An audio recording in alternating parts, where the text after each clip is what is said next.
Hello guys, आज हम बंधा गोभी का पकोड़ा बना रहे हैं। तो हम बंधा गोभी और बेसन को अच्छी तरह से मिला चुके हैं।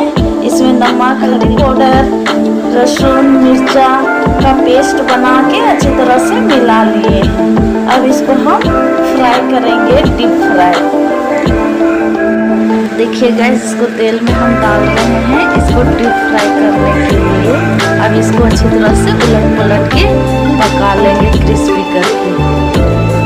गैस, इसको हम उलट पलट के पका ले रहे हैं, अच्छी तरह से पका लेते हैं।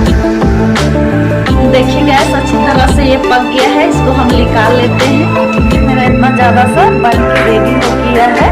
देखिए गैस, बंधा गोभी का क्रिस्पी पकौड़ा बन के रेडी हो गया है। लीजिए गैस, खा लीजिए। अगर मेरा वीडियो हल्का भी पसंद होगा तो सब्सक्राइब कीजिए, दोस्तों में शेयर कीजिए, कमेंट कीजिए और हमको सपोर्ट कीजिए गैस। Thank you gas.